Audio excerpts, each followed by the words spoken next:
시청자 여러분, JTBC 뉴스룸을 시작하겠습니다. 윤석열 대통령 측이 직무정지 이후 처음으로 기자들을 모아놓고 입장을 밝혔습니다. 대통령의 40년지기 석동현 변호사를 통해 나온 입장인 만큼 윤 대통령의 뜻이란 분석이 나오는데 석 변호사는 다시 한번 내란죄가 아니라고 강조하며 내란죄 조항을 한 번이라도 읽어봤으면 그런 소리 못한다고 주장했습니다. 또 수사를 놓고는 광기 어린 수사라는 표현까지 써가며 격앙된 반응을 보이기도 했는데 먼저 윤 대통령 측 입장부터 전해드리고 하나씩 따져보겠습니다. 김혜리 기자입니다. 석동현 변호사는 윤 대통령의 서울대 동기이자 40년 지기로 윤 대통령 변호인단 구성에 도움을 주고 있는 인물입니다. 석 변호사는 기자들과 만나 수사기관이 적시한 윤 대통령의 내란죄 혐의에 대해 일고의 동의도 할 수 없다고 말했습니다. 그러면서 내란죄 조항을 한 번이라도 읽어봤으면 그런 소리 못한다고 했습니다. 계엄 선포와 관련해 국민적 충격을 준 건 사실이라면서도 정권을 가진 사람이 어떻게 내란을 일으킬 수 있느냐며 내란죄 성립 요건이 충족되지 않는다는 논리를 펼쳤습니다. 윤 대통령이 정권 찬탈을 위해 내란을 일으킨 것도 아니고 폭동 요소가 없었다는 주장입니다. 석 변호사는 야당의 여러 국정난맥과 국헌문란 부분을 법적으로 따지겠다고 했습니다. 검찰과 경찰을 겨냥해선 광기 어린 수사가 진행되고 있다고도 했습니다. 탄핵 심판과 관련해 법정에 서서 당당히 소신껏 입장을 피력할 것이라며 윤 대통령이 직접 심판정에 나올 가능성을 내비쳤습니다. 윤 대통령의 변호인단 규모는 아직 확정되지 않은 것으로 알려졌습니다. 윤 대통령 측은 내란 혐의 수사와 재판 대응, 그리고 헌법재판소의 탄핵 심판 모두 세 갈래로 나눠 대응하겠다는 입장입니다. 석 변호사는 내란 수사와 탄핵 심판은 성격이 다르니 변호인단을 따로 구성해 대응할 것이라 했습니다. 앞서 변호인단 대표를 맡은 김홍일 전 방통위원장은 수사 부분을 맡을 것으로 전해졌습니다. JTBC 김혜리입니다. 수사와 관련해서는 윤 대통령이 내일 공수처엔 나가지 않을 거라며 이번 주 검찰에 출석할지도 말하기 어렵다고 밝혔습니다. 그러면서 지금 경쟁하듯 수사하고 있어 조정이 필요하다며 엄연한 대통령이라고 강조했습니다. 윤 대통령이 중복 수사를 빌미로 출석에 응하지 않는 전략을 세운 거 아니냐는 지적이 나옵니다. 계속해서 박현주 기자입니다. 석동현 변호사는 윤석열 대통령이 내일 공수처엔 출석하지 않는다고 못을 박았습니다. 검찰 특별수사본부 출석을 놓고는 말할 수 없다고 했습니다. 공수처는 내일로, 검찰 특수본은 오는 21일에 출석하라고 앞서 윤 대통령에게 통보했습니다. 그러면서 석 변호사는 현재 경쟁적인 수사 상황을 언급했습니다. 지금 2개 또는 3개 기관이 서로 경쟁하듯이 소환 요구와 강제 수사 등을 하고 있다며 이런 부분이 조정이 필요하지 않나라고 말했습니다. 변호인단과도 의견을 나눴다며 며칠 안에 입장을 밝힐 것이라고도 덧붙였습니다. 윤 대통령이 중복 수사 문제를 정리하란 이유로 아예 출석을 하지 않거나 조사를 미루려는 것 아니냐는 지적이 나옵니다. 수사기관들이 조사를 마치는 대로 구속영장을 청구할 가능성이 큰 상황에서 시간을 벌려야 한다는 겁니다. 하지만 오늘 국회에 출석한 오동훈 공수처장은 출석에 불응하면 체포 등 다음 단계를 진행할 것이란 취지의 말을 했습니다. 소환 통지를 하였고 지금 그 수령을 거부하는 사태와 관련해서 또 저희들이 그다음 적법한 절차를 취하겠습니다. 석 변호사는 또 탄핵 소추로 권한만 정지됐을 뿐 엄연히 대통령이고 대통령이 되기 전 최고 법률가였다고도 말했습니다. 수사 과정에서 대통령에 대한 예우가 필요하다는 뜻으로 풀이됩니다.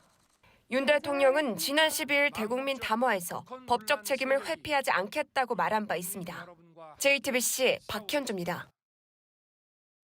수사와 탄핵 심판과 관련한 윤석열 대통령의 입장 전해드렸습니다. 이제는 스튜디오에서 하나하나 이 사실관계를 좀 따져보겠습니다. 법조팀 박병현 기자가 나와 있습니다. 자, 박 기자, 이 석동현 변호사, 윤 대통령의 40년 지기로 알려진 만큼 오늘 밝힌 입장이 개인의 입장이 아니라 윤 대통령의 뜻이라고 봐야겠죠? 맞습니다. 석동현 변호사는 서울대법대 동기면서 윤석열 대통령과 검찰 생활도 같이 했습니다. 이번 정부에선 민주평통 사무처장을 맡기도 했습니다. 석 변호사는 오늘 기자들과 만난 자리에서 대통령이 직접 탄핵 변론에 나설 수 있다고 밝히면서 대통령의 의지를 느꼈다고 표현을 했습니다. 네. 이에 직접 만난 거냐는 기자의 질문엔 대화의 기회가 있었다며 이것을 토대로 그렇게 느꼈다고 했습니다. 이 석 변호사의 말이 사실상 윤 대통령의 입장이라 볼 수 있는 겁니다. 네, 그럼 이제 그 입장을 좀 따져보죠. 이 수사 전략으로 보이는 대목부터 보면 지금 수사기관들은 앞다퉈서 대통령 출석하라고 요구하고 있는데 여기 바로 응하지 않고 미룰 것처럼 보이던데요. 예, 석 변호사는 수사기관이 경쟁하듯이 소환 출석 요구, 강제 수사를 하고 있다며 조정이 필요하지 않느냐, 권한만 정지됐을 뿐 엄연한 대통령이다라고 주장을 했습니다. 네. 이 검찰 특수본 그리고 경찰과 공수처로 이뤄진 공조수사본부에서 각각 대통령의 출석 요구를 한 상황입니다. 수사기관끼리 조정이 안 됐다는 이유로 출석을 미루고 조사를 늦출 우려가 나옵니다. 실제로 석 변호사는 이 수사기관의 혼선에 빚는 점에 조정이 필요하다는 생각을 변호인단과 생각을 나눴다라고도 했습니다. 탄핵 심판에서도 내란죄 아니다 이런 주장을 할 것처럼 보입니다. 근데 이 내란죄 아니라는 거는 뭐 저희도 여러 차례 전해드렸지만 많은 법률 전문가 또 전직 헌법재판관들도 탄핵 사유가 된다 이렇게 좀 저희가 취재해서 전해드린 바가 있죠. 근데 오늘 이번 탄핵 변론에서는 계속해서 내란이 아니란 주장 펼 것처럼 보이죠. 맞습니다. 이 석 변호사는 민주당의 탄핵 남발, 예산안 삭감 등을 국헌문란이라고 해도 과하지 않다면서 네. 대통령이 왜 반란을 일으키냐, 폭동도 없었다라고 주장을 했습니다. 그러니까 오히려 내란죄 저지르지 않았다 대통령은 국헌문란은 민주당이 했다 이런 식으로 얘기를 한 거군요. 맞습니다. 그런데 이 부분이 이 탄핵 심판 절차, 앞으로 진행될 절차에서 윤 대통령 측의 방어 논리로 보입니다. 실제로 개헌 목적이 아닌 야당을 향한 경고성에 불과했다던 윤 대통령의 입장을 그대로 따온 것으로 보입니다.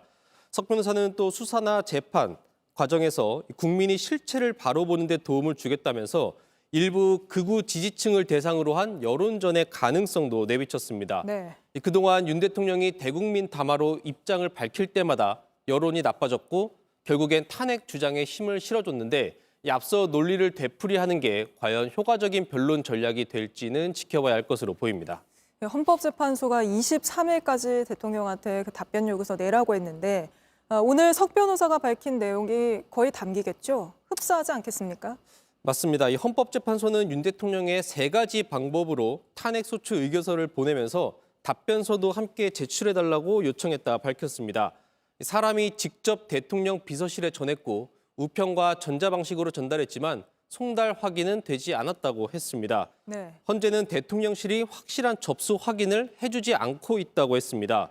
대통령의 첫 답변서에 어떤 내용이 담길지가 이제 관심이 쏠리는데 박근혜 전 대통령 탄핵 심판의 경우엔 이 비선 실세로 꼽힌 최서원 씨를 키친 캐비닛, 그러니까 대통령과 친분은 있지만 사적 이해나 정치 관계로 얽혀 있지 않은 사람이다 지칭을 하면서 이 최 씨의 역할을 축소하려 해 논란이 불거졌습니다.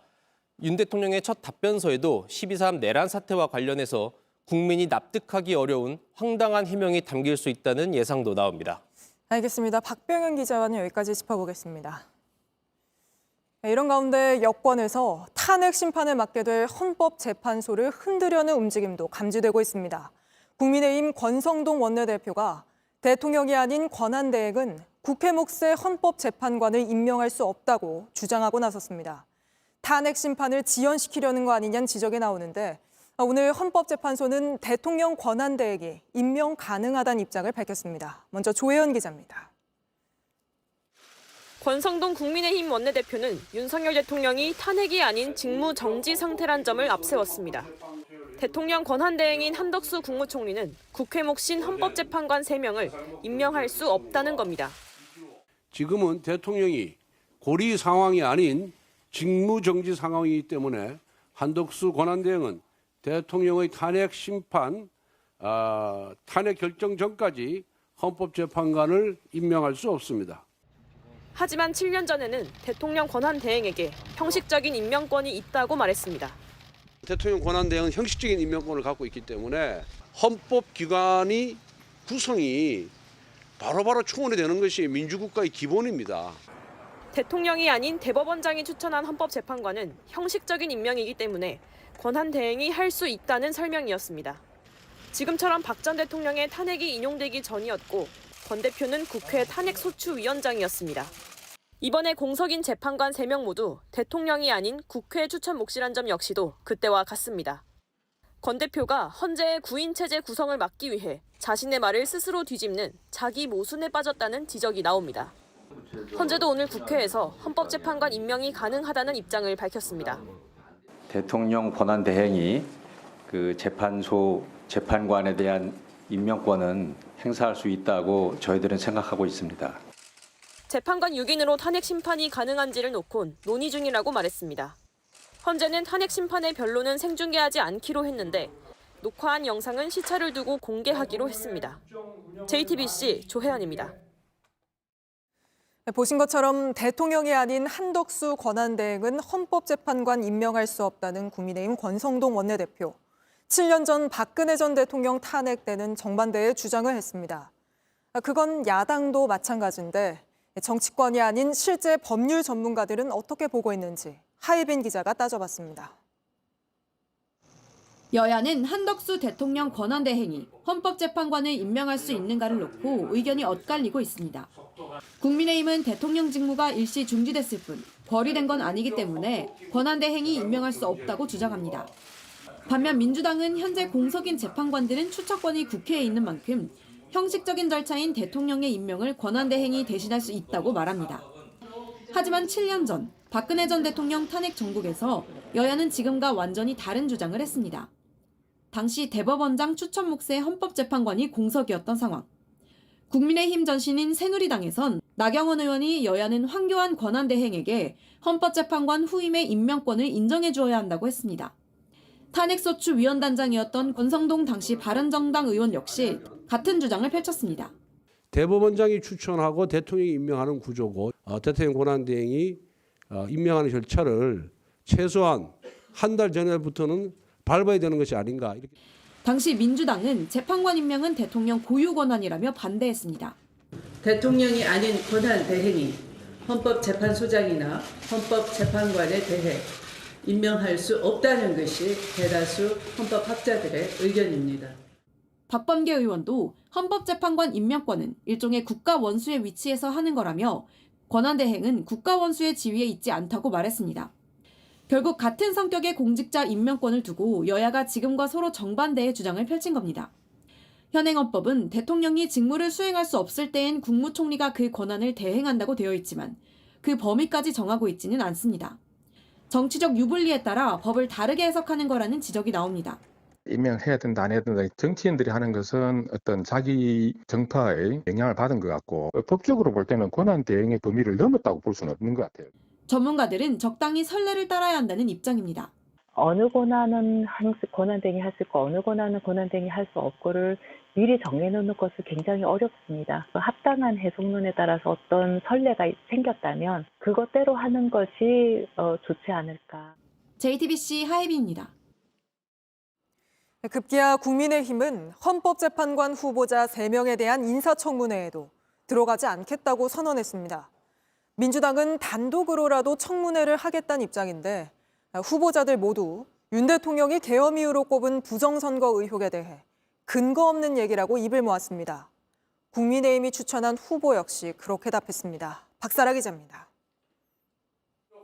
한덕수 대통령 권한대행이 헌법재판관을 임명할 수 없다고 주장하는 국민의힘은 헌법재판관 후보자들에 대한 인사청문회에 참여하지 않겠다고 했습니다.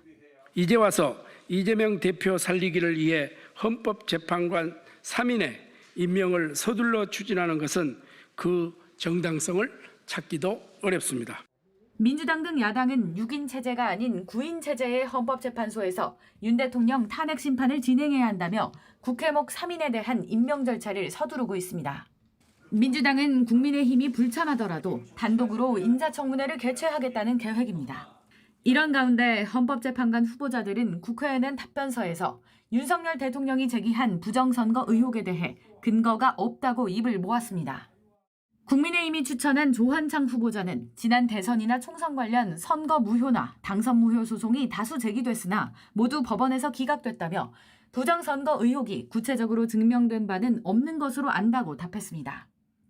민주당이 추천한 정계선 후보자는 일각에서 부정선거 의혹을 제기하는 것은 인지하고 있다면서도 법원에 제기된 다수의 선거 무효 소송은 모두 기각됐고 이 과정에서 부정선거 의혹이 구체적으로 증명된 바는 없다고 알고 있다고 했습니다.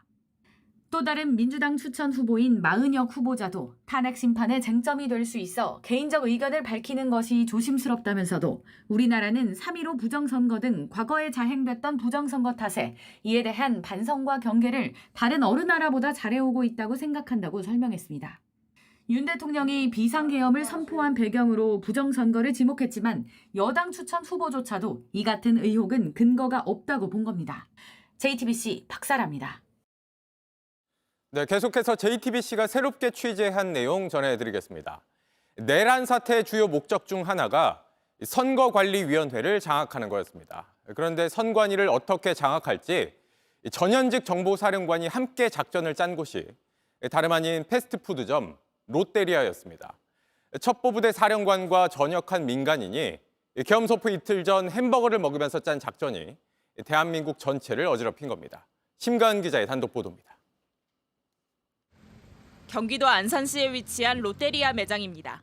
지난 1일 노상원 전 정보사령관과 문상우 정보사령관이 만나 계엄을 사전에 모의한 걸로 지목된 장소입니다. 경찰청 국가수사본부는 최근 이곳 CCTV 영상 등을 확보했습니다. 전현직 정보사령관은 정보사 소속 대령 2명을 이곳으로 불러내 계엄 당일 선관위를 장악하라고 지시했습니다. 정모대령은 롯데리아에서 하달받은 계엄 관련 지시를 경찰에 상세히 진술했습니다. 정 대령은 우선 햄버거를 먹고 얘기하자더니 노 전 사령관이 문 사령관에게 중앙선관위 전산 서버를 확인하면 부정선거 증거를 확보할 수 있을 것이라 했다고 진술했습니다. 그러더니 너희들이 중앙선관위 전산실로 가면 된다 했다고도 진술했습니다. 민간인인 퇴역장성이 정보사령관과 정보사 대령들을 앉혀놓고 내란가담을 지시한 겁니다. 정 대령은 햄버거를 기다리는 동안 노 전 사령관이 향후 있을 진급 인사 정보도 알려줬다고 진술했습니다. 진급에 도움을 줄 수 있을 것처럼 말하며 정보사 대령들을 동원한 정황입니다. 계엄 당일 두 대령은 햄버거를 먹으며 하달받은 지시 그대로 중앙선관위 서버실 장악을 시도했습니다. 경찰은 노 전 사령관에 대한 구속영장을 신청했습니다. JTBC 심가은입니다. 네, 이렇게 전현직 정보사령관이 짠 작전을 바탕으로 정보사 부대는 계엄 선포 2분 만에 선거관리위원회로 들이닥쳤습니다. 이렇게 빨리 장악에 나설 수 있었던 건 이미 계엄 선포 2시간 전에 준비를 다 마치고 출동했기 때문입니다. 또한 이들은 실탄 100발도 함께 챙겨갔습니다. 이어서 김지윤 기자의 단독 보도입니다. 과천 중앙선관위 앞에 검은 카니발이 도착합니다. 정보사령부 소속 군인 10명이 내립니다. 계엄 발표 후 계엄군이 가장 먼저 들이닥친 곳은 중앙선관위였습니다. 도착 시간은 10시 반경, 계엄이 발표된 지 2분밖에 안 된 시간이었습니다. 정보사령부가 국회에 제출한 자료에 따르면 이들이 안산 정보사 부대에서 선관위로 출발한 건 8시 반경으로 확인됐습니다. 계엄이 발표되기 2시간 전입니다. CCTV 속 군인들은 허리춤에 장비를 차고 있는데 투입된 이들 전원이 K5 총기로 무장했던 것으로 확인됐습니다. 지휘 차량에는 실탄 100발도 실려 있었습니다. 이날 투입된 건 참모인 정보사 계획처장 고모 씨와 팀원들 총 10명이었습니다. 문 사령관은 이들이 서버를 지키도록 지시받았다고 진술했습니다. 저희가 받은 임무는 선관위에 가서 전산실 위치를 확인해라. 그다음에 거기를 지키고 있다가 다른 팀이 오면 인계해주고 복귀해라. 같은 시간 판교 모처의 여단 본부에서는 또 다른 20여 명의 정보사 요원들이 대기하고 있었습니다. 판교에서 대기했던 정모대령은 경찰 조사에서 4일 아침 선관위에 가는 것으로 지시를 받았었다고 진술했습니다. 정보사가 사전에 조직적으로 개입했다라는 증거라고 볼 수 있습니다. 그렇기 때문에 누가 이런 지시를 했고 그 인적 네트워크는 어떻게 되는지 철저히 밝힐 필요가 있다고 보여집니다. 한편 경찰은 계엄 선포도 전에 선관위에 병력을 투입시킨 문 사령관을 긴급 체포했지만 검찰은 현역 군인을 체포하는 건 군사법원법 위반이라며 풀어졌습니다. JTBC 김지윤입니다. 네, 정보사령부의 선관위 장악, 이 문제 취재한 사회부 김지윤 기자와 이야기 더 나눠보겠습니다. 자, 김 기자, 한마디로 민간인이 우리 군 첩보 부대를 움직였다, 이렇게 정리할 수 있는 거잖아요. 네, 맞습니다. 노상원 전 사령관은 박근혜 정부에서 정보사령관을 지낸 정보통입니다. 네. 육사 41기로 육사 38기인 김용현 전 국방장관과 상당히 가까운 사이로 알려져 있습니다. 네. 하지만 지금은 전역한 엄연한 민간인입니다. 이 민간인이 투스타 장군인 현 정보사령관과 그리고 정보사 대령 2명을 롯데리아에 앉혀놓고서 계엄 지시를 내린 겁니다. 네, 특히나 이 장소가 좀 고개를 갸우뚱하게 만드는데 왜 하필 롯데리아였을까요? 네, 일단 선관위 장악을 지시한 이 노 전 사령관이 민간인이라 공식적인 군 시설에서 모일 수 없었기 때문으로 보입니다. 네. 이번 계엄이 공식적인 지휘 체계를 무시하고 비선 지휘로 이루어진 모의였다는 걸 가장 극명하게 보여주는 장소입니다. 네, 그러니까 정리를 하면 민간인이 햄버거를 먹으면서 짠 작전에 따라서 우리 정보사 부대가 권총을 차고 선관위에 들이닥쳤다, 이렇게 정리할 수 있네요. 네, 맞습니다. 계엄 이틀 전에 지시를 받았으니 계엄 선포 2시간 전에 선관위로 출발을 할 수가 있었습니다. 네. CCTV를 보면요. 중앙선거관리위원회에 계엄 선포와 동시에 카니발 2대가 도착하고 권총을 찬 정보사 정예요원 10명이 우르르 내립니다. 네, 지금 화면에 나오고 있죠. 네, 그러니까 햄버거를 먹으면서 내린 지시가 최정예 부대의 총기 무장으로 나타난 겁니다.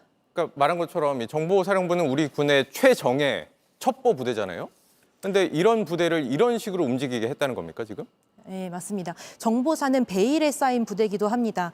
육군사관학교 출신들도 동기가 정보사로 가면 갑자기 사라져서 어디서 뭘 하는지 알 수가 없다, 이렇게 이야기를 하기도 합니다. 네. 하지만 이번 12사 내란 사태에서 보인 정보사의 민낯은 예비역 장성이 햄버거를 먹으면서 한 날에 휘둘린 겁니다.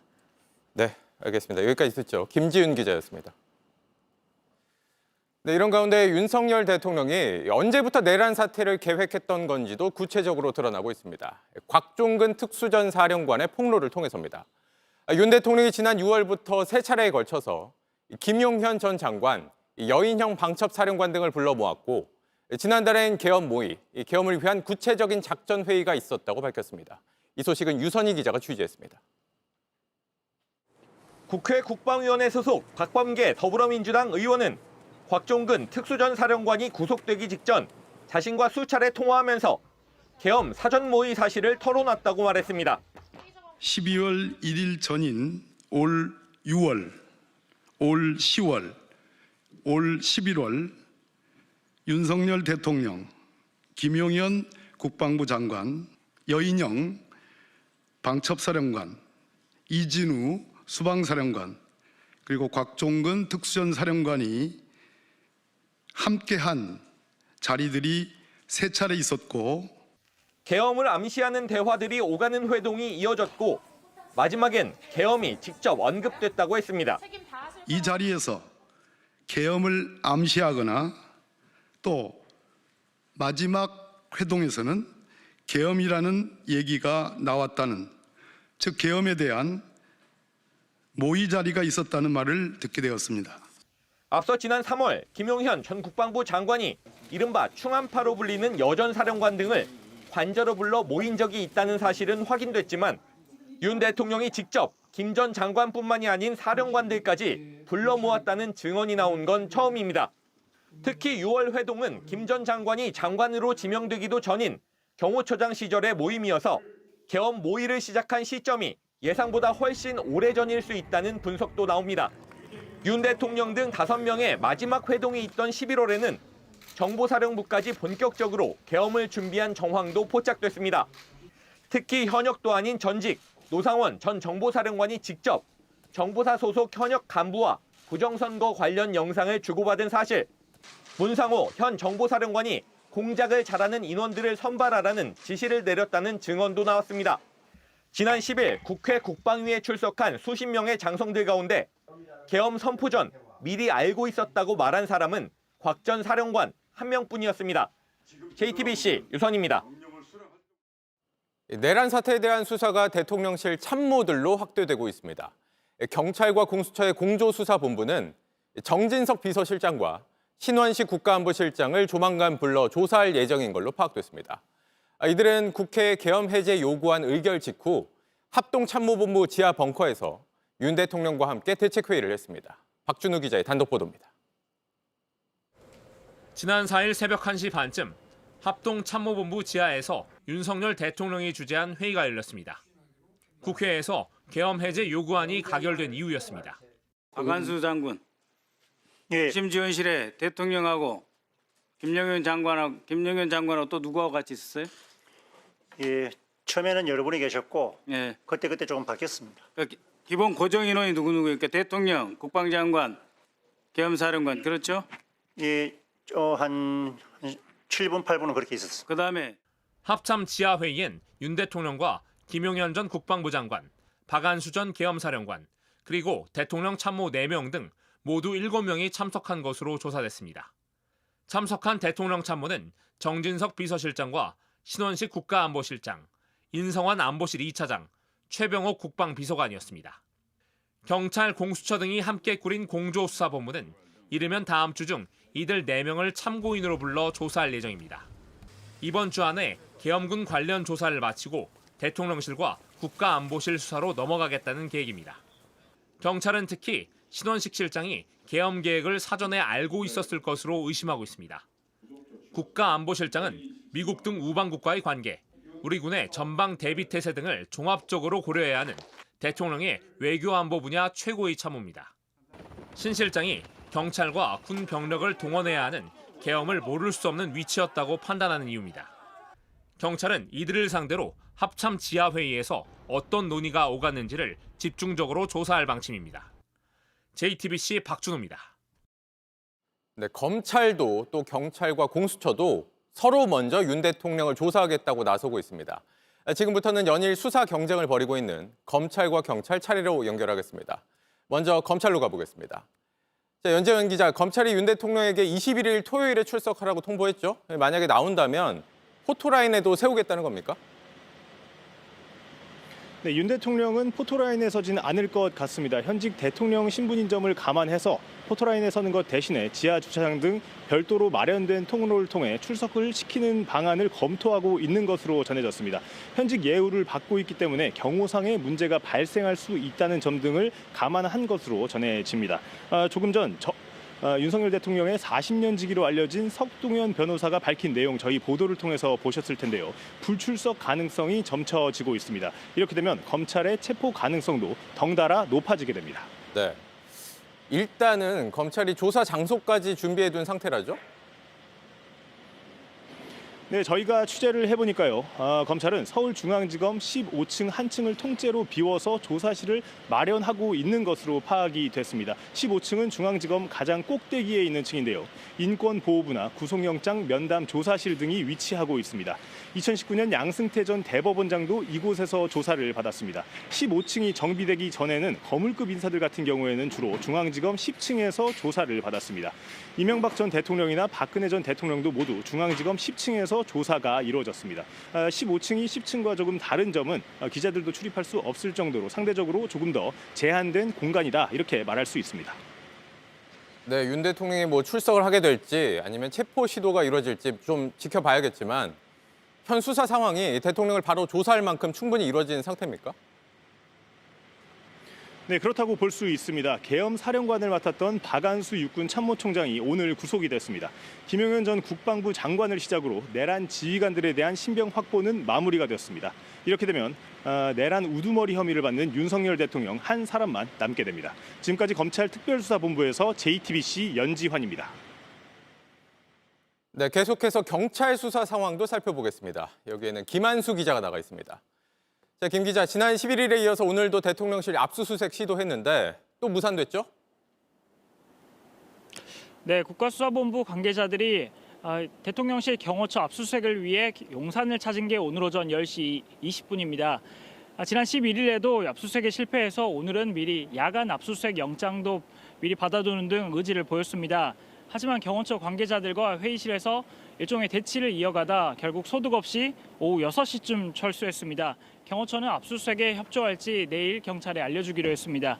경찰이 확보하려는 건 대통령과 조지호 경찰청장의 비아폰 통화 기록입니다. 조 총장은 앞서 계엄 당시 대통령과 비아폰으로 6번 통화하며 정치인을 체포하라는 지시를 받았다고 진술한 바 있습니다. 네, 경찰도 대통령에게 조사받으러 나와라 이렇게 출석 요구서를 계속 보내고 있는데 이게 전달 자체가 안 되고 있죠? 네, 경찰과 공수처는 18일 그러니까 내일 오전 10시에 출석하라고 어제와 오늘 모두 2차례 대통령실 관저와 또 대통령실과 관저에 요구서를 보냈습니다. 어제 인표는 경호처에서 막혔고 오늘 인표는 수치인 불명, 수치 거부 등의 이유로 배달이 안 됐습니다. 이렇게 출석 요구서가 안 건너갔지만 공조부는 오늘 대통령 변호인단 측에서 내일 출석은 아니다라고 밝힌 점을 근거로 대통령 측이 요구를 인지하고도 불응한 걸로 간주하겠다는 입장입니다. 일단 1차 불응인데 내일 출석 요구 시점까지 아무 연락이 없으면 2차 불응으로 볼 방침입니다. 앞서 경찰이 출석에 불응하면 체포영장도 검토하겠다고 밝힌 점을 비춰볼 때 대통령 체포에 나선 일 가능성이 커지고 있습니다. 네, 군 지휘부에 대한 수사는 어떻게 되고 있습니까? 네, 어제 김용현 전 국방부 장관 등과 계엄 관련 사전 논의를 한 혐의로 문상호 정보사령관을 긴급 체포했었습니다. 하지만 검찰이 이 긴급 체포를 승인하지 않아 곧바로 석방됐었는데요. 국수부는 문 사령관을 공수처로 이첩해 수사를 이어나가겠다고 밝혔습니다. 지금까지 국가수사본부에서 JTBC 김한수입니다. 네, 보신 것처럼 윤 대통령 측은 경찰의 출석 요구서를 받는 것조차 거부하고 있는데 이 장면이 오늘 저희 취재진에게 포착이 됐습니다. 한남동 관저를 가보겠습니다. 김희란 기자, 오늘 아침 상황 설명해 주시죠. 네, 공조수사본부는 오늘 오전 이곳 관저에 특급 등기로 윤석열 대통령 출석 요구서를 보냈습니다. 내일 오전 10시 공수처에 나와서 내란 수괴 혐의 피의자 조사를 받아라 이런 내용이었는데요.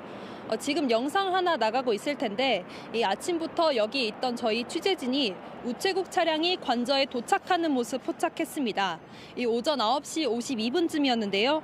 차는 관저 입구 쪽으로 들어갔다가 5분쯤 뒤 경호 인력들의 안내를 받으면서 다시 나왔습니다. 출석 요구서 전달을 거부당한 건데 공조부는 이 출석 요구서 수취를 거부한 대상이 누군지는 알 수 없다고 했습니다.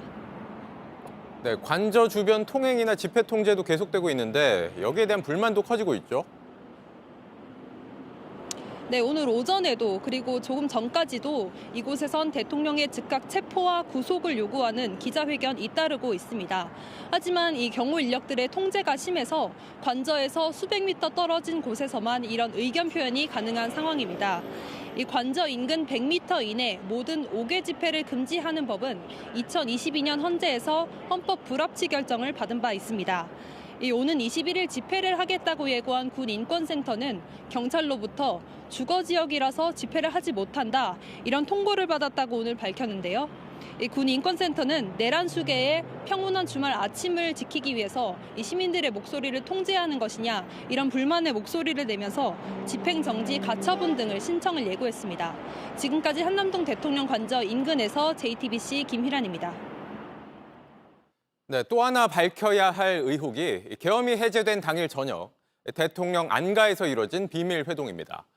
그런데 박성재 법무부 장관, 김주현 민정수석 등 이 비밀 회동 참석자들이 일제히 휴대전화를 교체한 걸로 확인됐습니다. 이들뿐 아니라 내란 사태 관련자 대부분이 여러 증거가 담겨 있을 휴대전화부터 바꾸고 있습니다. 여도현 기자입니다. 비상계엄 선포와 해제 직후인 지난 4일 저녁 고위공무원들의 관용차 여러 대가 서울 삼청동 대통령 안가 인근에 나타났습니다. 안가 비밀회동에는 박성재 법무부 장관, 이완규 법제처장, 김주현 대통령실 민정수석 등이 참석했습니다. 당장 계엄 모의 증거를 없애고 말을 맞추기 위한 모임이 아니냐는 지적이 나왔습니다. 대통령 만났습니까? 아닙니다. 대통령 안 가요. 근데 왜 가요? 해가 가기 전에 한번 보자. 국회에 나가 평범한 연말 모임이라고 해명한 날 밤, 박 장관이 휴대전화를 바꾼 걸로 JTBC 취재 결과 확인됐습니다. 그 이틀 뒤인 8일에는 원래 전화기로 다시 한번 기기 변경을 했습니다.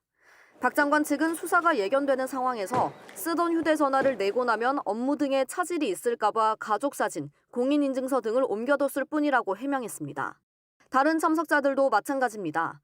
김주현 민정수석은 7일 오후, 이완규 법제처장은 14일 오후 휴대전화를 바꿨습니다. 각각 첫 번째와 두 번째 탄핵소추안 국회 표결을 앞둔 시점입니다. 동시에 안가 갔다 와서 핸드폰을 교체했다는 거예요. 왜 교체했습니까? 글쎄요. 불편한 오해를 받기 싫었습니다. 다들 증거를 인멸하려는 건 아니다라고 했지만 의심은 가시지 않습니다. 내란 범죄자들의 시간만 벌어준 셈입니다. 내란을 공모한 윗선이 도대체 어디까지 맞닿아 있는지 밝히기 위해서라도 신속한 특검 출범을 통한 진상규명이 JTBC 여도현입니다. 윤석열 대통령이 계엄 선포 직전 국무회의에서 계엄 관련 예비비를 확충하라는 지시가 담긴 쪽지를 경제부총리에게 전달했다는 증언이 나왔습니다. 내란 사태에 나라 비상금인 예비비까지 동원하려 했다는 건데 계엄 상황이 길어질 걸 대비한 정황 아니냐는 지적입니다. 김도훈 기자입니다. 윤석열 대통령은 계엄을 선포한 지난 3일 밤 최상목 경제부총리와 조태열 외교부 장관에게 경제와 외교 관련 조치를 담은 종이 한 장을 전달했습니다. 제가 기억하기로는 이 비상계엄 상황에서 재정 자금을 이렇게 유동성 같은 확보를 잘해라 이거 고문적만 기억은 납니다. 그런 한두 개 정도 글씨가 써 있었습니다. 계엄을 쉽게 끝낼 생각이 아니었다는 증거란 비판도 커졌습니다. 그런데 이 쪽지 형태의 종이에 예비비란 단어가 적혀 있었다는 증언이 오늘 나왔습니다. 제 소관이 아니라서 정확하게 기억이 안 납니다만은 이제 계엄 관련된 예비비 관련 그 재정 자금 확보 이런 정도로 제가 기억을 하고 있습니다. 야당에선 계엄금 지원 목적의 예비비였다는 주장이 쏟아졌습니다. 최 부총리는 경황이 없어 이 쪽지를 주머니에 넣고 경제수장들이 모인 긴급 F4 회의를 하느라 기재부 차관보에게 전달했다고 말했습니다. 저는 그때 계엄에 반대를 했었고 그다음에 사퇴를 결심하고 나온 사람입니다. 그 자리에서 제가 어떤 자료를 받았든 어떻게 하든 관심도 없었고 열어볼 생각도 없었습니다. 현재 이 쪽지는 수사기관에 넘어간 상태입니다. 미리 계엄을 알고 1시간 만에 F4 회의를 연 게 아니냐는 질의에 최 부총리는 당일 밤 9시 55분쯤 사복 차림으로 도착해 상황을 알게 됐다며 그 자리에서 전화로 회의를 소집했다고 설명했습니다. JTBC 김도훈입니다. 윤석열 대통령을 비롯해 12.3 내란 주도자들은 부정선거론에 빠져있던 걸로 보입니다. 실제 김용현 전 국방장관의 비선으로 함께 계엄을 모의한 노상원 전 정보사령관이 계엄 전부터 주변에 부정선거론을 반복적으로 얘기하며 부정선거 유튜브 영상까지 공유해왔다는 증언이 나왔습니다. 김재현 기자입니다.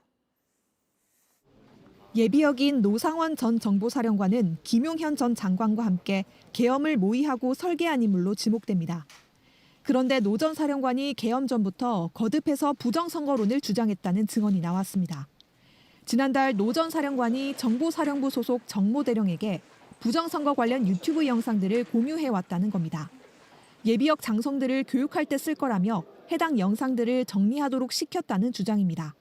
계엄 이틀 전 문상호 정보사령관과 정보사령부 소속 정대령, 김모 대령 등과 만난 자리에서도 노 전 사령관은 부정선거론을 언급했습니다.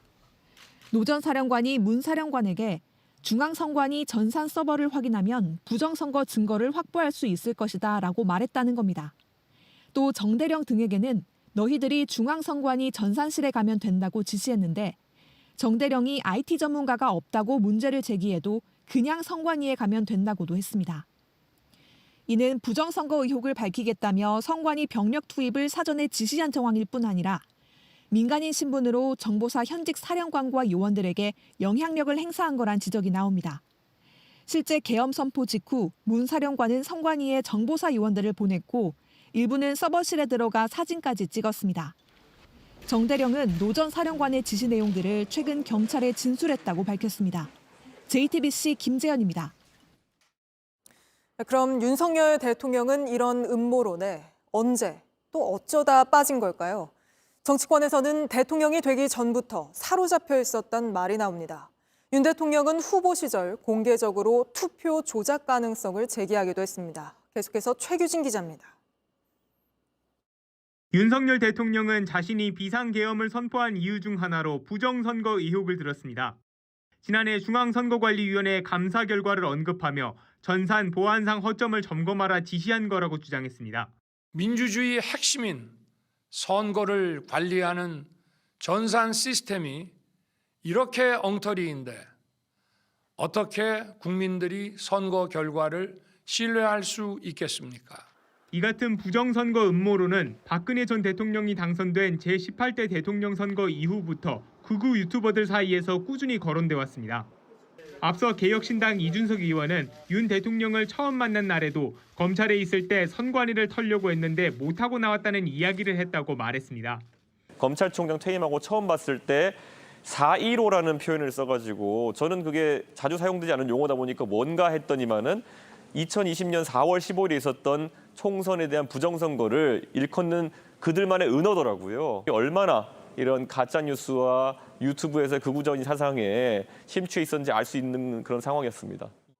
윤 대통령이 대선 후보 시절부터 음모론에 빠져 있었다는 겁니다. 실제 윤 대통령은 대선 TV 토론과 지난 4.15 총선 당시 사전투표 조작 가능성을 제기한 바 있습니다. 종로구에 동별로 그 비율이 거의 막 비슷하게 나오는 거라든지 또는 뭐 관외 사전투표의 비율이 아주 일정하다든지 하는 거에 대해서 좀 통계적으로 볼 때도 좀 의문은 가졌습니다. 공식 선거 운동 중에도 출처 불명의 음모론을 제기해 논란이 됐습니다. 재작년에 4.15 총선에서 좀 부정 의혹이 있다고 생각하시는 분들이 많이 계시는 걸로 알고 있습니다. 선거날에 코로나 확진자가 수십만이 나온다고 발표해서 여러분들 당일날 투표 못하게 막을 수 있습니다, 여러분. 선관위는 선거관리 시스템에 대한 자기 부정과 다름없다고 비판한 바 있습니다. JTBC 최규진입니다. 이렇게 음모론에 빠져있는 윤석열 대통령. 극우 유튜버들과 닮았습니다. 그러다 보니 급기야 영국의 로이터 통신이 윤 대통령이 즐겨본다고 알려진 유튜버 고성국 씨를 직접 인터뷰하기도 했는데 고 씨는 로이터에 유튜브에서 진짜 민심을 들을 수 있다고 주장했습니다. 박소연 기자입니다. 더 이상은 그냥 지켜볼 수만 없다고 판단했습니다. 뭐라도 해야 되겠다고 생각했습니다. 영국 로이터 통신은 윤 대통령이 계엄의 정당성을 주장하는 논리가 극우 유튜버와 비슷하다고 보도했습니다. That all sounded familiar to YouTuber Ko Sung-kook, who frequently makes similar claims to his 1.1 million subscribers. 북한의 선관위 서버 해킹 등 각종 음모론을 제기하는 유튜버 고성국 씨의 주장과 일치하다는 겁니다.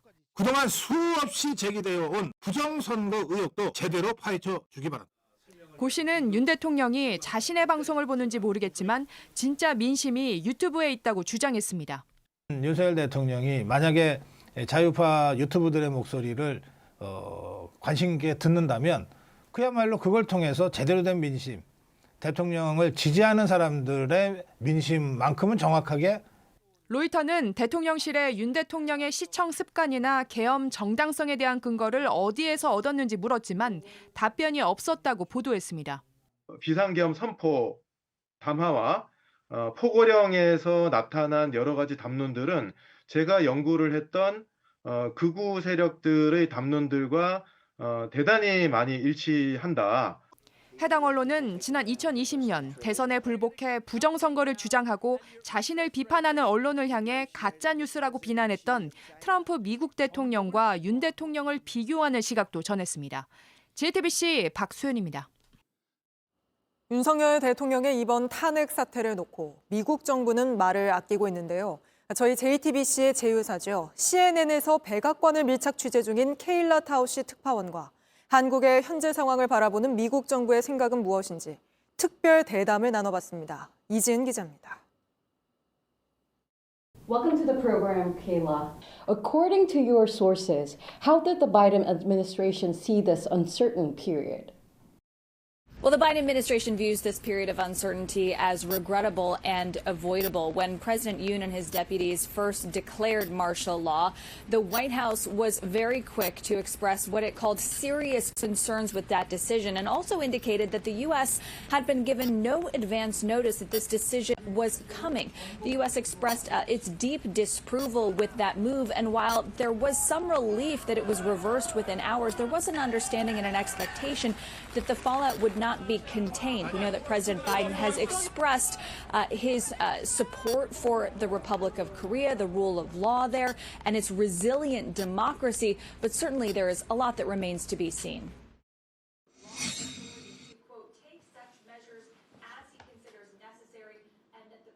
Well, I had an opportunity to ask that very question to the White House National Security spokesman John Kirby just a few hours ago. And he said that the impeachment of President Yoon is a personal domestic matter for the people of South Korea. The U.S. did not want to weigh in on exactly what it believed about that process or whether it believed that it was the right move or that President Yoon should be charged with insurrection, as is currently being contemplated.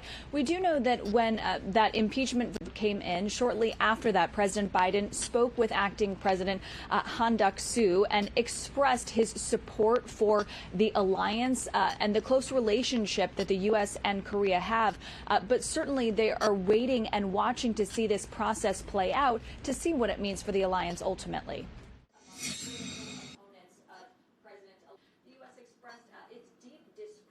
Well, the timing is challenging, no doubt. I mean, President Biden has spent much of his administration focusing on alliances with countries like South Korea, like Japan, to try to shore up some of those relationships in the Indo-Pacific to counter aggression from China. To be sure, I mean, President Biden had President Yoon here in Washington for a state dinner, among the first that Biden held during his time in office. He has really sought to highlight that relationship. And now the U.S. is about to undergo its own period of change, with President-elect Donald Trump taking office here in just a matter of weeks. Certainly, he will be bringing with him a very different military and economic agenda in the Indo-Pacific. And so to have a leadership vacuum at that time during a period of change for both countries could bring even more uncertainty.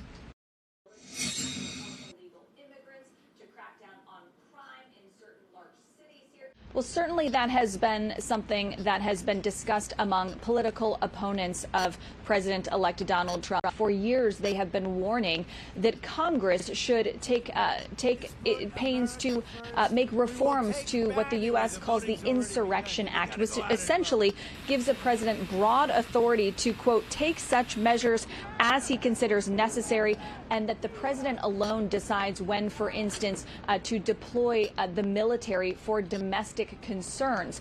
Those opposing Trump on the other side of the political aisle here have been urging to update that law to essentially narrow the powers of a president of any party to be able to do that, because there have been concerns from those who don't agree with President-elect Trump that he could move to do that. While campaigning, Trump pledged to use the military to deport illegal immigrants, to crack down on crime in certain large cities here. And so that's something that he's talked about a lot while he was on the campaign trail, and we'll see what he says once he does take office on January 20th.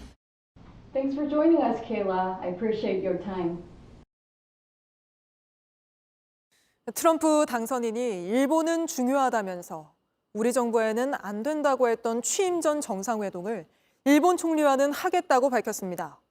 내란 여파로 리더십 공백 상태가 된 우리는 트럼프 2기 행정부를 상대로 한 외교전에서도 일본에 뒤처질 수밖에 없는 처지가 됐습니다. 워싱턴 정강현 특파원입니다. 사실상 당선 후 첫 기자회견에서 트럼프는 온통 일본만 입에 올렸습니다. We consider Japan very important. 전날 아베 신조 전 총리의 부인과 저녁 식사를 한 배경도 공개했습니다. And his wife wanted to know if it would be possible to have dinner, and it was just out of respect to Shinzo. 그러면서 취임 전에라도 이시바 총리를 만날 수 있다고도 강조했습니다. Yes, I'd love to see the Prime Minister. Will that happen before the inauguration day? It could, if they'd like to do that, I would do that. Yeah. 취임 전 정상회동을 타진한 우리 정부의 거절 의사를 분명히 한 것과 대조적입니다. 한국이 내란 사태 여파로 리더십 공백을 겪고 있는 사이 트럼프 당선인은 선제적으로 일본과의 관계를 공고히 하겠다는 점을 강조하고 나섰습니다. 아베 전 총리 부인을 비롯해 이날 1,000억 달러, 우리 돈 142조 원을 트럼프 2기 행정부 기간에 투자하기로 한 손정의 일본 소프트뱅크 회장 등이 전방위적으로 외교전을 펼친 결과로 보입니다. And I need your support, though. You have my support. All right. You have our country's support. Oh, fantastic.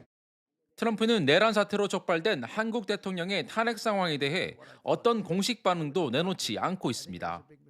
일본 정부가 한 발 앞서 트럼프 당선인과 관계를 다지는 사이 탄핵 늪에 빠진 한국 정부는 사실상 패싱되고 있는 셈입니다.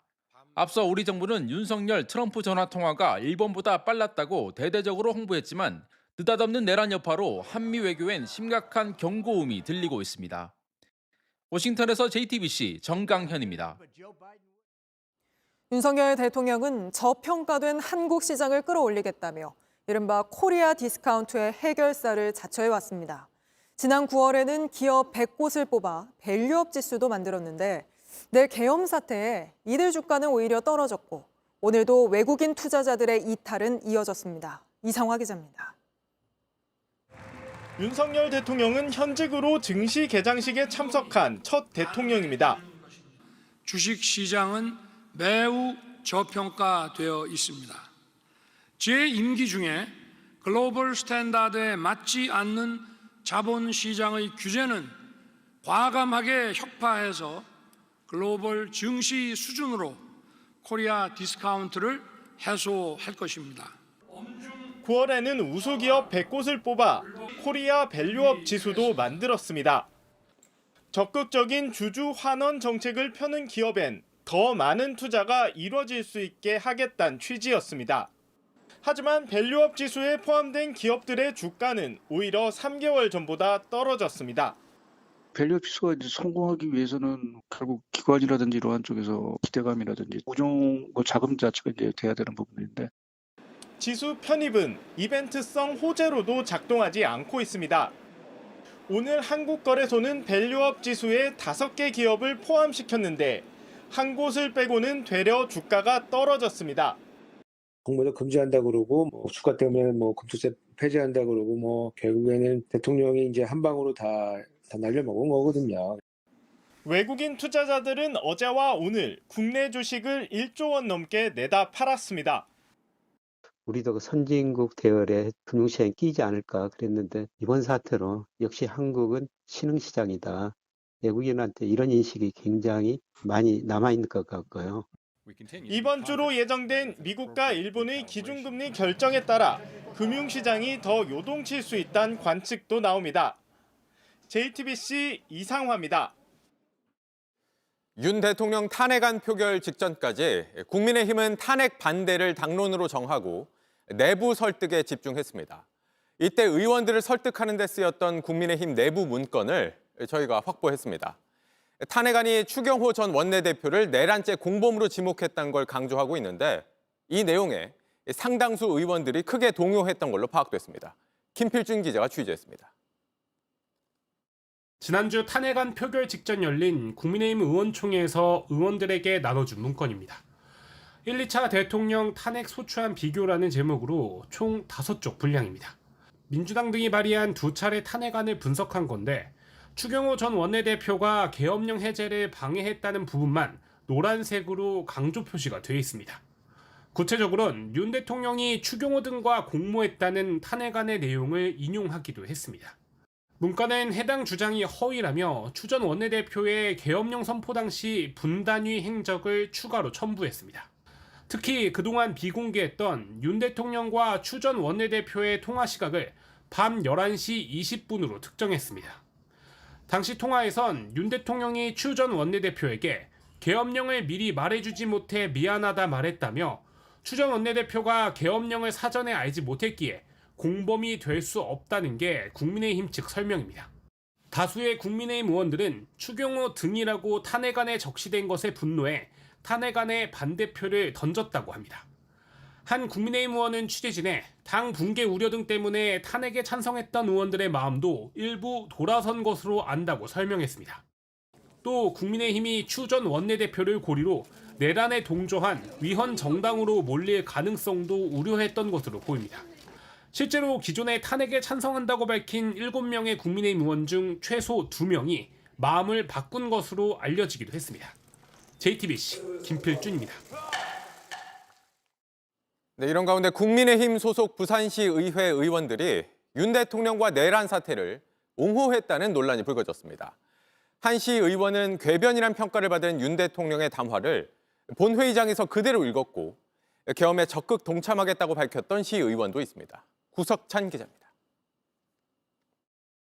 도대체 2시간짜리 내란이라는 것이 있습니까? 지난 12일 윤 대통령의 4차 대국민 담화.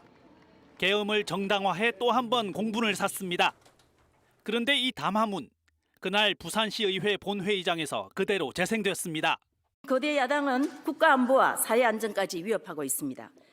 대한민국을 간첩 천국, 마약 소굴, 조폭 나라로 만들겠다는 것 아닙니까? 민주당 소속 시의원이 대통령 하야를 요구하자 국민의힘 시의원이 대통령 담화를 낭독하는 식으로 맞대응한 겁니다. 비례대표다 보니까 좀 더 순간 책임감도 느껴지고 한 번쯤 우리도 우리 목소리. 대통령 탄핵 정국, 부산시 의회 일부 의원들의 발언이 도마에 오른 건 이번이 처음이 아닙니다.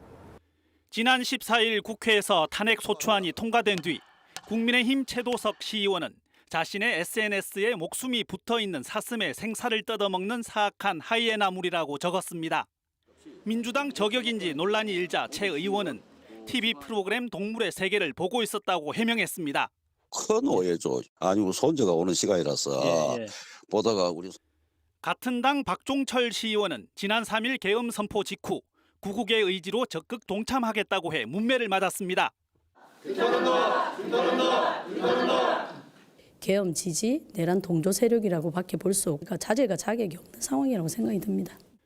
부산 지역 시민단체들은 오늘 기자회견을 열고 이들의 사퇴를 촉구했습니다. JTBC 구석찬입니다. 네, 돌아온 비하인드 뉴스 시간입니다. 이성대 기자가 나와 있습니다. 자, 이 기자 바로 볼까요? 네, 첫 번째 이슈 보겠습니다. 자, 명태균의 전국 전망. 네. 자, 오늘이었습니다. 민주당 박주민 의원이 정치 브로커 명태균 씨를 수감 창원교도소에 가서 접견을 했는데 명 씨가 그 윤 대통령 등과 통화한 내역이 있을 걸로 추정이 되는 이른바 황금폰을 지난주 검찰에 제출했지 않습니까? 네. 그 뒤에 야당 인사와 만났기 때문에 관심이 쏠렸습니다. 하지만 명 씨는 주로 향후의 정치 일정에 대해서 전망을 했다고 하는데 한번 들어보시죠. 본인의 현재 상황과 앞으로 있을 정치 일정에 대한 본인의 생각을 주로 많이 이야기하셨고 저는 거의 들었습니다. 네, 명태균 씨가 대통령 탄핵 이후에 야당 정치인을 만난 만큼 무슨 이야기 나눴는지 엄청난 내용을 말하지 않았을까 이런 궁금증이 굉장히 있는데 정작 스모킹 건이 될 만한 얘기는 안 했다는 건가요? 그렇습니다. 그래서 박주민 의원 같은 경우에는 면담 내용에 대해서 나중에 밝히겠다 얘기를 하고요. 저도 뭐 통화를 좀 여러 차례 시도했지만 되진 않았습니다. 아니면 지금은 좀 말할 때가 아니다 이렇게 뭐 판단했을 그럴 수도 가능성도 있겠네요. 있고요. 네. 자, 어쨌든 명 씨는요. 계엄에 대해서 뭐 바보짓이라거나 또는 만약에 계엄이 성공했으면 자신은 총살 대상 1호였을 것이다. 뭐 이런 두려움을 느낀다고 그 변호사를 통해서 밝힌 바 있기 때문에 탄핵이 인용이 되고 조기 대선으로 간다. 뭐 이런 식의 어떤 정치 전망을 한 게 아니냐 이런 분석도 나오고 있습니다. 실제로 정치권에서는 그동안 이 명 씨가 어떤 정무 감각이나 정세 분석에 나름 일가견이 있다. 이런 전망들이 많이 있었는데 자, 실제로 그러다 보니까 명 씨의 과거 발언 다시 한번 화제가 됐습니다. 직접 들어보시죠. 만약 구속되면 한 달 이내에 대통령이 탄핵되거나 해야 할 것이다 라고 공언했습니다. 내일이 딱 한 달째입니다. 네, 뭐 예언이라고 해야 하나요? 뭐 뭐라고 해야 될지 모르겠는데 어쨌든 굉장히 화제가 되는 말입니다. 근데 이번 만남도 명 씨가 구속되기 직전에, 그러니까 이번에 탄핵이 되기 훨씬 전이죠. 박주민 의원에게 연락을 해서 12월 12일에 와달라 이렇게 콕 집어서 부탁하면서 이뤄진 거라면서요. 그렇습니다. 일단 명 씨 측에서는 그 이른바 황금폰을 만나면 민주당 측에 넘겨주려고 했지만 그래서 12일 날 오라고 했지만 접견에 오지 않아서 믿을 수 없어서 검찰에 넘겼다 이렇게 주장을 하고 있습니다. 자, 반면 박주민 의원은 황금폰 얘기는 듣지 못했고 또 지난 12일 날 가려고 했지만 검찰 조사 때문에 불허가 됐다. 그래서 오늘 갔다라고 주장을 하고 있는데 자, 결과적으로 지금 야당이 명태균 씨의 황금폰을 확보하지 못한 어떻게 보면 좀 허탈한 상황인 셈이죠. 자, 그래서 그런지 몰라도 박주민 의원도 오늘 이런 질문 딱 하나밖에 안 했다고 했습니다. 자, 과연 어떤 질문을 했는지 직접 들어보시죠. 저도 궁금했던 거 왜 하필이면 박주민이냐 이 부분을 제가 거의 유일하게 질문을 드렸는데 본인이 이제 의원 명단들을 쭉 보다가 저로 그냥 정했다는 말씀을 들었습니다. 참고로 명 씨 스스로 미륵불이다 이렇게 얘기를 한 적이 있었죠.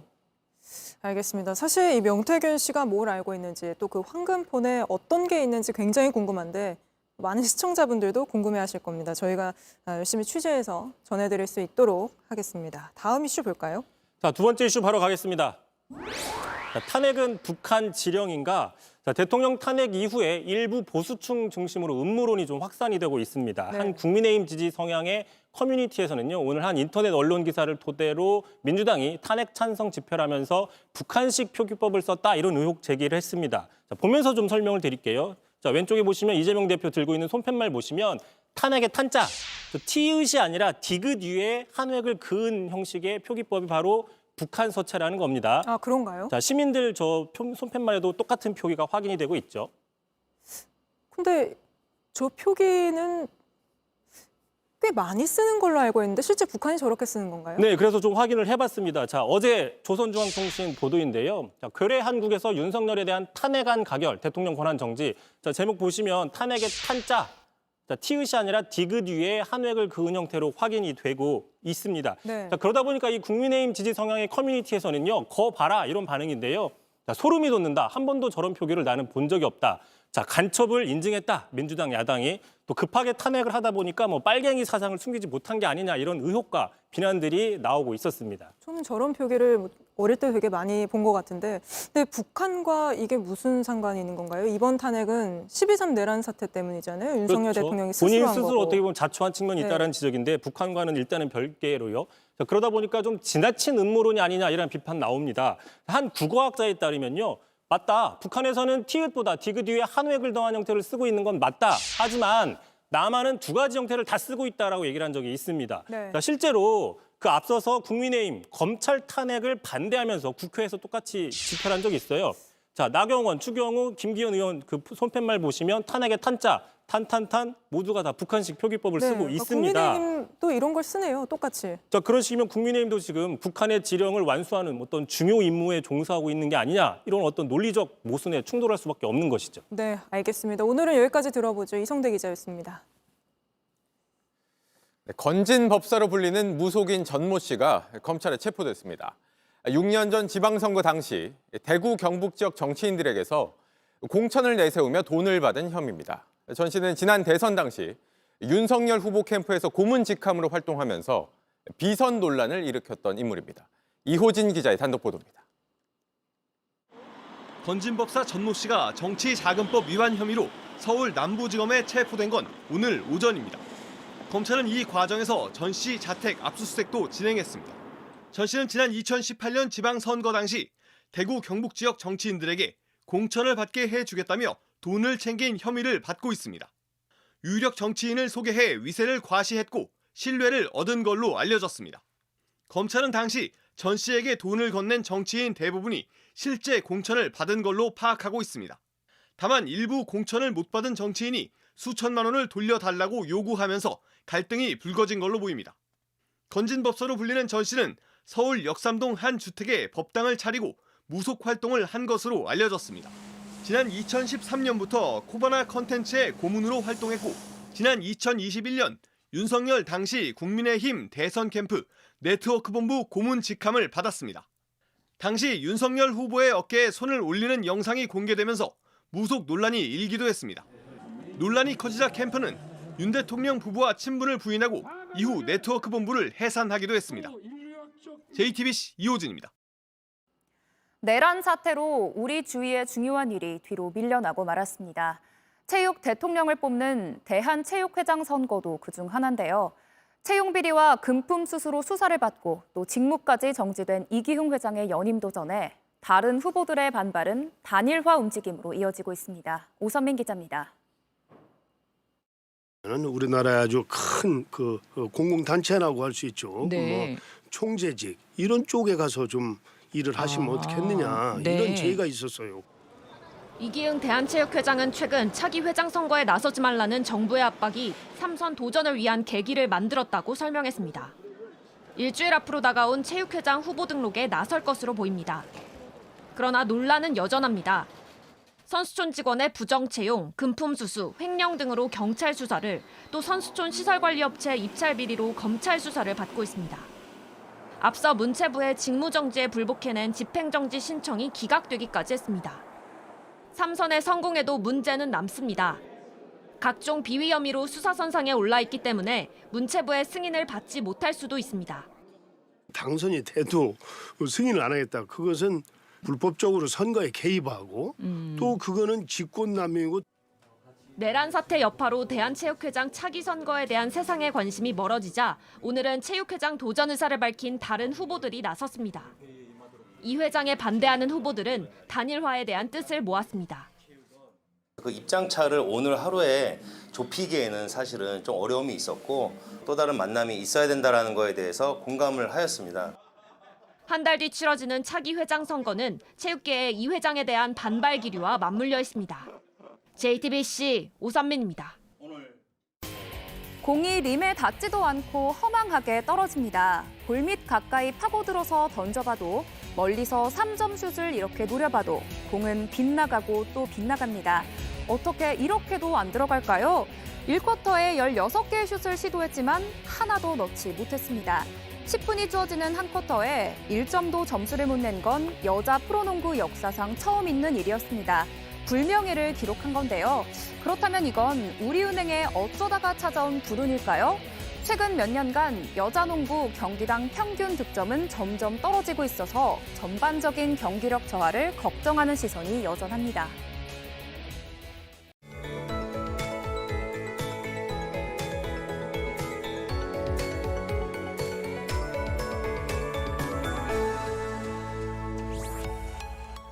내일은 올겨울 들어 가장 강한 추위가 찾아오겠습니다. 내일과 모레 서울의 아침 기온이 영하 6도까지 떨어지면서 한겨울 수준의 기온을 보이겠고요. 특히 내일은 체감 온도가 영하 10도에 달하겠습니다. 가장 두터운 옷으로 따뜻하게 입고 나오셔야겠습니다.